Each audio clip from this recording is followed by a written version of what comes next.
Hi, everyone, and welcome back to the English Talk podcast. I'm Sandra, and I'm so happy you could join us today. And of course, I'm here with Adam. Hey, Adam.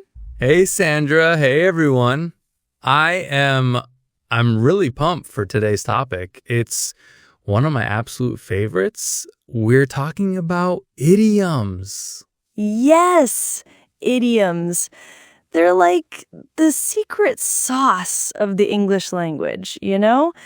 They're these colorful, sometimes weird little phrases that native speakers use constantly without even thinking about it. Totally. And if you're learning English, they can be super confusing at first, but once you get them, you unlock a whole new level of sounding natural. Exactly. And that's the goal, right? To sound natural. You'll start hearing them everywhere, in movies, in songs, in conversations with friends. It's like they're hiding in plain sight. For sure. So today we thought we'd break down 18 of the most common idioms. These aren't some old, obscure phrases. These are ones you'll genuinely hear like every single day. Yep, the ones you'll actually use. So, grab a coffee, get comfortable. You ready to dive in, Adam? Let's do it. Okay, so first up, a classic. Break the ice. Ah, yes. A perfect one to start with. It's all about, getting a conversation going when everyone's feeling a bit awkward or shy. Right. Imagine you walk into a party and you don't know anyone. The silence is, well, it's icy. So you need to do something to break it. Yeah, you need a social hammer. So you might tell a funny joke or ask someone a simple question like, "Hey, I love the music they're playing, don't you?" That's breaking the ice. Exactly. Or in a business meeting, the manager might start with a quick, fun question for everyone to answer just to, break the ice before getting down to serious topics. Love it. Okay, what's next? Next is hit the books. This one's pretty straightforward, I think. Oh, yeah. This one just means to study, like to study really hard. It always makes me picture someone literally like smacking their books. Me too. But yeah, it's what every student says during exam season. You'd say something like, "Sorry, I can't come to the party tonight. I have to hit the books." Yep. Or my final exam is tomorrow, so it's time to hit the books. It implies you're going to be studying for a while, really focusing. Okay, number 3, call it a day. Oh, I use this one all the time. It basically means to stop working on something. You're done for the day. Exactly. It doesn't mean you finished the entire project, just you're stopping for now. It could be work, it could be studying, it could even be like cleaning your house.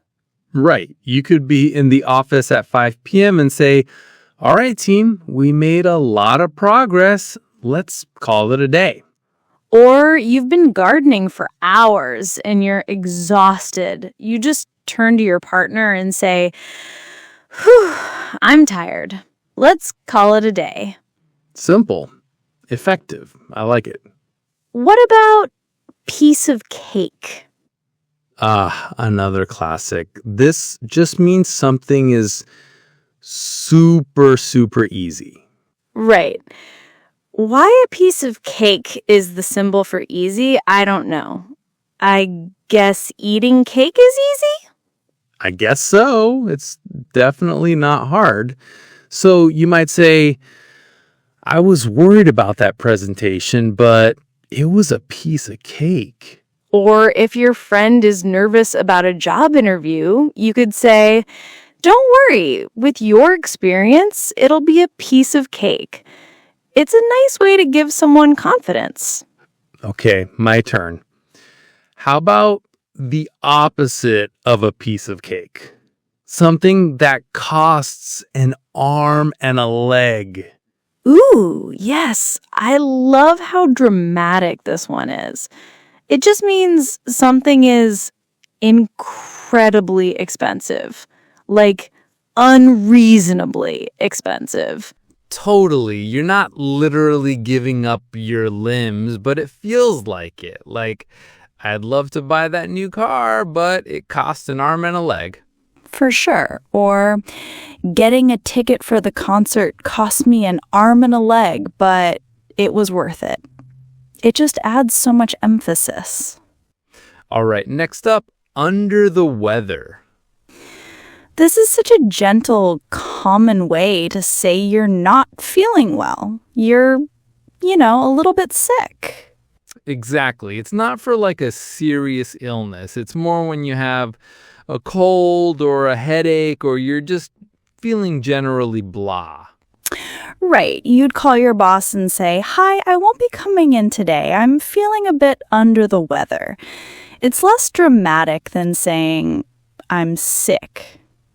Yeah, it's polite and everyone knows exactly what you mean. You're just not at 100%. How about once in a blue moon? Ooh, I love the imagery of this one. It means something that happens very, very rarely.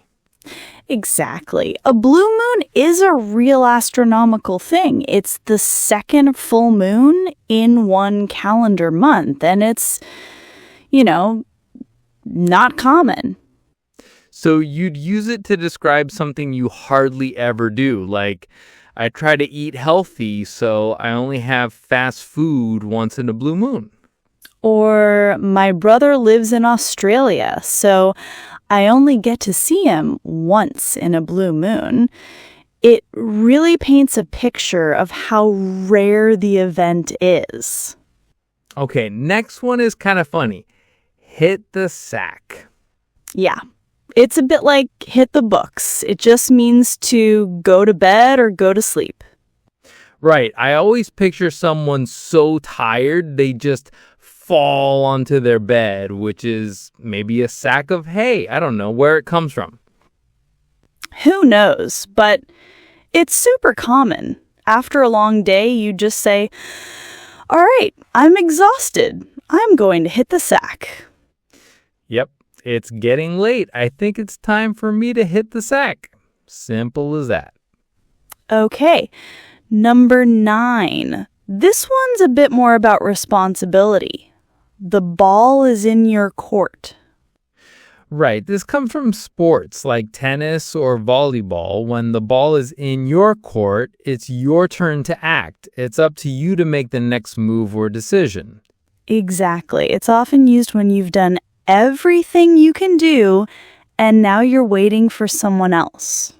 For sure, you could say to a colleague, I've sent you all the information you asked for. The ball is in your court now.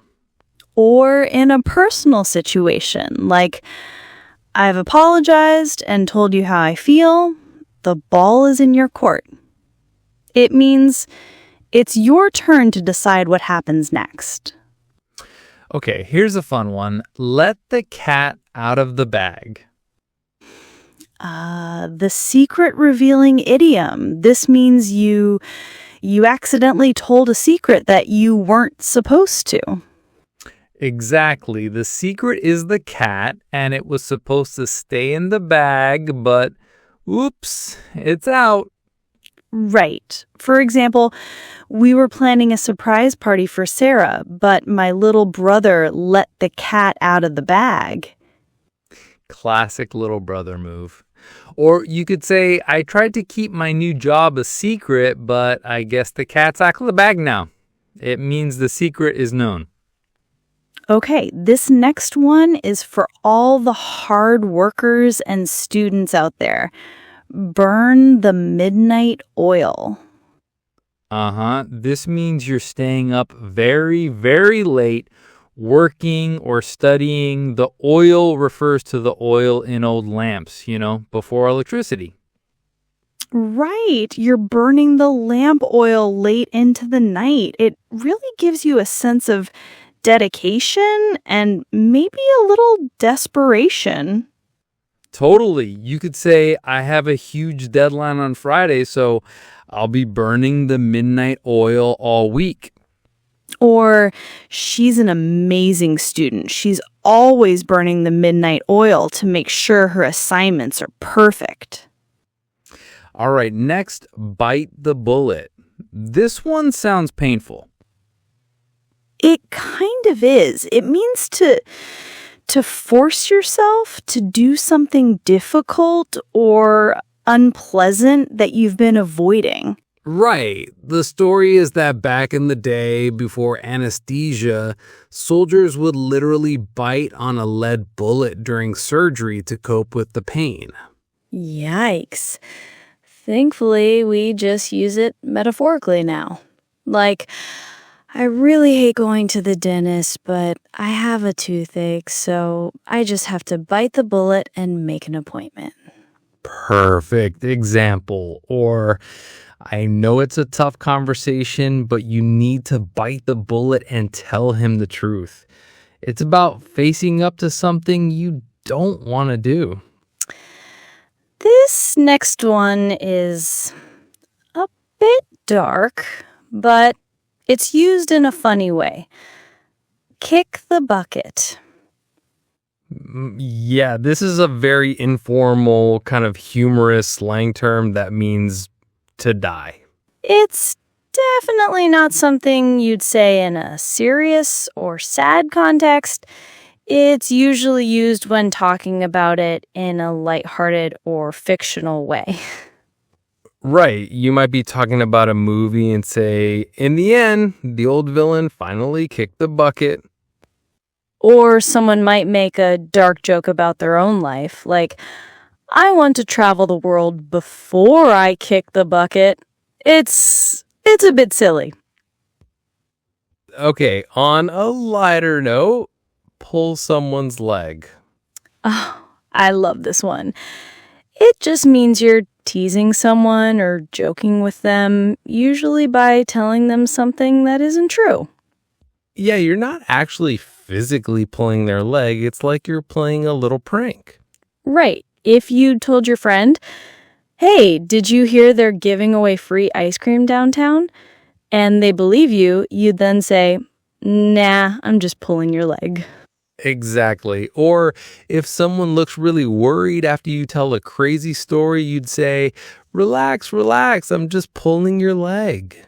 It means I'm just kidding. Okay, number 15. This one is more philosophical. A blessing in disguise. Ooh, a deep one. A blessing in disguise is something that seems really bad or unlucky at first, but it actually ends up leading to a good result. Exactly. The disguise is the bad situation, but underneath, it's a blessing, something good. A great example would be like losing my job was terrible at the time, but it was a blessing in disguise because it forced me to start my own business, which I love. That's a perfect one. Or missing my flight was a blessing in disguise. I ended up meeting my future husband on the next one. It's all about finding the positive in a negative situation. All right, we're getting near the end. Number 16, cut corners. This one is all about doing a job badly to save time or money.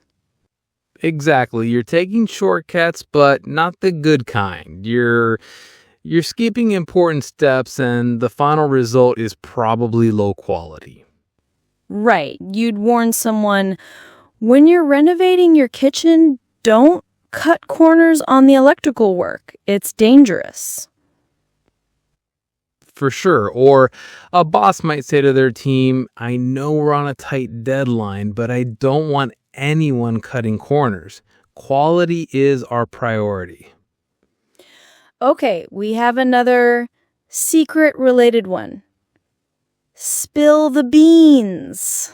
Yes, it's similar to let the cat out of the bag, but spill the beans feels a bit more intentional and gossipy. It means to tell a secret or reveal information.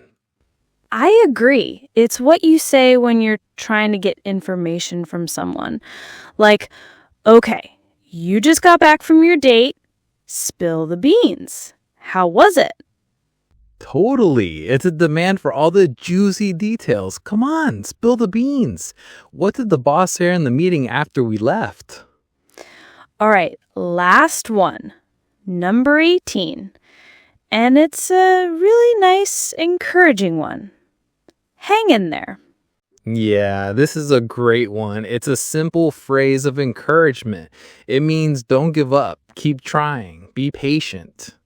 Exactly. You say it to someone who is going through a tough time to show your support. Right. If your friend is stressed about their new job, you'd say, I know it's a lot to learn at first, but hang in there. You'll get the hang of it. Or, the first few months with a new baby are so hard, but hang in there. It gets easier. It's just a small way to say, I'm with you. Keep going. Okay, number 19 is a great one for ambitious people. Bite off more than you can chew. Wow. Okay, my brain is officially full of idioms now. That was 18 of them. That's a lot. It is a lot, but they're also good. And honestly, to everyone listening, if you just start paying attention, I promise you, you will hear these like all the time. In one day, you'll probably hear 5 or 6 of them. Oh, for sure. And, the real key is don't just try to memorize them from a list like this. The best way is to hear them, understand them, and then try to use them yourself. Totally. Even if you mess it up the first time, who cares? That's how you learn. It's how you make them a real part of your vocabulary. Exactly. And hey, we'd actually love to hear from you guys. Maybe drop a comment and let us know which idiom from our list was your favorite. Ooh, yeah. Or if there's another idiom you've heard recently and you're like, what does that even mean? Ask us. We can talk about it in a future episode. That's a great idea. And of course, if you enjoyed this episode and you're learning a lot, please don't forget to subscribe to the podcast, maybe leave us a review. It really, really helps other English learners find us. It really does. All right. Well, I think we should probably call it a day. See, using an idiom. Nice one. You had to get one more in. All right, everyone. That's it from us. Thanks so much for joining us. Thanks, guys. Hang in there with your English studies. Bye, everyone. See you next time on the English Talk Podcast.